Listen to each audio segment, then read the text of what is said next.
Hello friends, welcome to Pioneer Institute. आज हम क्या देखने जा रहे हैं, आईसीएसई क्लास 10th केमिस्ट्री के लिए मोस्ट इम्पॉर्टेंट रिएक्शन। देखिए, वैसे तो सारी रिएक्शन काफ़ी इंपॉर्टेंट है, मगर अगर आपने अभी तक कुछ भी नहीं पढ़ा है केमिस्ट्री में तो आपके लिए ये वीडियो काफ़ी ज़्यादा इंपॉर्टेंट हो जाता है। ठीक है, और जिस सीक्वेंस में बताऊंगा आपको उसी सीक्वेंस में चैप्टर को पढ़ना है, क्योंकि आपके लिए करना काफ़ी आसान हो जाएगा। जैसे हमने इलेक्ट्रोलिसिस टाइम से पहले छोटा चैप्टर है, आप इसको करके पहले से निपटा देंगे। ठीक है, तो आइए देखते हैं। सबसे पहले अगर बात की जाए इलेक्ट्रोलिसिस की, ठीक है, तो इलेक्ट्रोलिसिस में थ्योरी कम इंपॉर्टेंट है, उससे ज़्यादा रिएक्शन इंपॉर्टेंट है। रिएक्शन में इलेक्ट्रोलिसिस आपको आना चाहिए। किसका आना चाहिए? Acidified water. आपने देखा होगा कि एसिडिफाइड वाटर में क्या आता है, H2SO4 प्लस H2O। ठीक, आपको इसमें क्या पढ़ना है कि जब H2SO4 और H2O का रिएक्शन होगा तो कैथोड पे क्या निकलेगा और एनोड पे क्या निकलेगा। सीधा क्वेश्चन आता है, व्हाट यूज और ऑब्जर्वेशन या फिर name the gas released at cathode and released at anode. Clear है। अगला क्या पढ़ना है, electroplating of copper sulphate using copper electrode.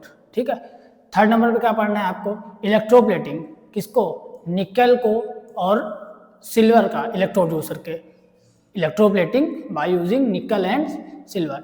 साथ में अगला क्या पढ़ना है, इलेक्ट्रो रिफाइनिंग ऑफ कॉपर। अगर आप इतना कर लेते हैं तो इतना आपके लिए सफिशिएंट, मतलब अगर आपको 90 प्लस लानी तो आपको सब कुछ पढ़ना पड़ेगा। पर हाँ, अगर आपने अभी तक कुछ भी नहीं पढ़ा तो ये रिएक्शन काफ़ी इंपॉर्टेंट हो जाती है आपके लिए। अगर अगला चैप्टर हम देखें तो अगला चैप्टर हमारा क्या है, मेटलर्जी। ठीक है, मेटलर्जी में क्या है, सबसे पहले आपको आना चाहिए बेयर्स प्रोसेस, दूसरे नंबर पे आना चाहिए आपको हॉल हेरोल्ड प्रोसेस, और थर्ड रिएक्शन जो है वो है इलेक्ट्रोलिटिक रिएक्शन। ये थोड़ा इंपॉर्टेंट हो जाता है आपके लिए, ध्यान दीजिएगा इस बात को। अगर अगले चैप्टर की बात किया तो वो है ऑर्गेनिक केमिस्ट्री।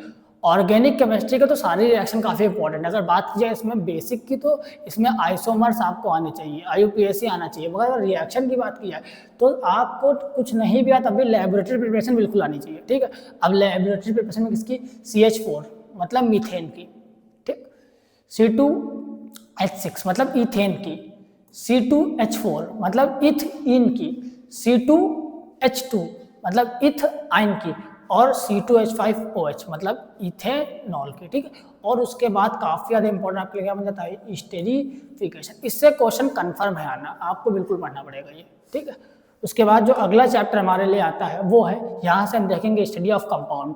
उनमें से अच्छा अगर आप स्टडी ऑफ कंपाउंड करते हैं तो आपका काफ़ी हद तक एसिड बेस सॉल्ट कवर हो जाएगा। तो अगर HCl में देखते हैं तो लेबोरेटरी प्रिपरेशन आपको आनी चाहिए। साथ में reaction of HCl with ammonia पढ़ लेना।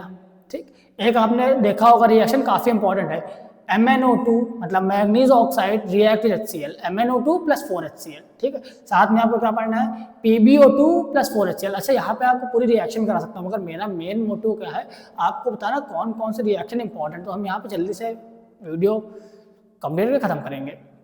साथ में आपको PPT रिएक्शन पढ़नी है।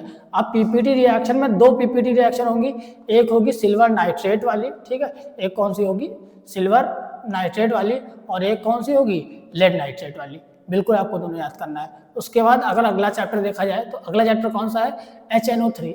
HNO3 मतलब अमोनिया। ठीक, इसमें आपको क्या याद करना है, लेबोरेटरी प्रिपरेशन जैसा एज यूजुअल काफ़ी इंपॉर्टेंट होती है, इसमें भी इंपॉर्टेंट है। अगला क्या है, ओस्टवार्ड प्रोसेस। आपको कुछ चीज़ें बिल्कुल रट लेनी है, जैसे कि Ostwald process, Haber's process, contact process, इनसे क्वेश्चन कंफर्म मतलब आना ही आना है।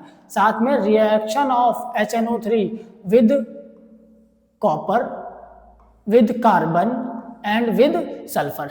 बिल्कुल आपको ये तीन चीज़ें रटी होनी चाहिए। देखिए, इंपॉर्टेंट सब कुछ है, मगर जो मुझे मोस्ट इंपॉर्टेंट लग रहा है वो मैंने आपको इस वीडियो में बना के डाल दिया है। अगर अगले कंपाउंड की बात की जाए तो अगला कंपाउंड कौन सा, NH3 मतलब अमोनिया। ठीक, पिछला क्या था, HNO3 मतलब नाइट्रिक एसिड। अब क्या है, NH3 मतलब अमोनिया। ठीक, अमोनिया में सबसे ज़्यादा इंपॉर्टेंट क्या है, लेबोरेटरी प्रिपरेशन। देखिए, लेबोरेटरी प्रिपरेशन हर एक चीज़ की इंपॉर्टेंट है। जैसे कि चारों कंपाउंड है, चारों में इंपॉर्टेंट है, कौन सी गैस रिलीज होती है, कैसे कलेक्ट होती है। ठीक है, अपवर्ड डिस्प्लेसमेंट है कि डाउनवर्ड डिस्प्लेसमेंट है, एयर में हो रही है कि वाटर में हो रही है, वाटर में हो रही है तो क्यों हो रही है, एयर में क्यों नहीं हो रही है। ठीक है, ड्राइंग एजेंट क्या है, सब कुछ आपको बेसिक नॉलेज होना चाहिए। अगला क्या है, हेबर्स प्रोसेस। हमने फिर बोला ये सारे प्रोसेस इंपॉर्टेंट है, Haber's process, contact process, Ostwald process. अगला क्या है, reaction of aluminium nitrate with water. फिर रिपीट कर रहा हूँ, बहुत इंपॉर्टेंट है, एल्यूमिनियम नाइट्रेट विद वाटर। अगला क्या है, magnesium nitrate with water, Mg3N2+H2O। उसके बाद burning of ammonia in oxygen, ठीक। फिर ammonia react with copper oxide, ये भी पढ़ना है आपको। उसके बाद यहाँ पे दो रिएक्शन काफी इंपॉर्टेंट, ध्यान देना है आपको। एक, दोनों रिएक्शन देखिए सेम होंगी, अमोनिया साथ में क्लोरीन, मगर डिफरेंस क्या है, एक बार एक्सेस में क्लोरीन होगा और एक बार एक्सेस में क्या होगा, अमोनिया होगा। ये दोनों मतलब काफी ज्यादा इंपॉर्टेंट है, सबसे बच्चे इसी में फंसते हैं। आपको बिल्कुल देख लेना है कि एक्सेस में क्लोरीन होगा तब क्या निकलेगा, एक्सेस में अमोनिया होगा तब क्या निकलेगा। अगर अगले कंपाउंड की बात किया तो वो क्या है, H2SO4 मतलब सल्फ्यूरिक एसिड, ठीक। सल्फ्यूरिक एसिड में क्या इंपॉर्टेंट है, कॉन्टैक्ट प्रोसेस, जो कि इसका प्रिपरेटरी प्रोसेस होता है, इससे प्रिपेयर की जाती है। अगली रिएक्शन क्या है, आपको याद करना है, carbon react with sulphuric acid, क्या, carbon react with sulphuric acid. उसके बाद sulphur react with sulphuric acid, ठीक है। उसके बाद ये तो काफी इंपॉर्टेंट है, डिहाइड्रेशन ऑफ शुगर। इतना अगर आप कर लेते हैं तो हमारे हिसाब से आपके लिए मतलब मोर देन सफिशिएंट है। अगर आपने अभी तक कुछ भी नहीं पढ़ा है तो इन रिएक्शन को आप करेंगे तो मतलब आप इजीली पास हो सकते हैं। पास क्या मतलब, मोस्ट ऑफ द वेटेज जो होता है वो 70% लगभग इसी से होता है।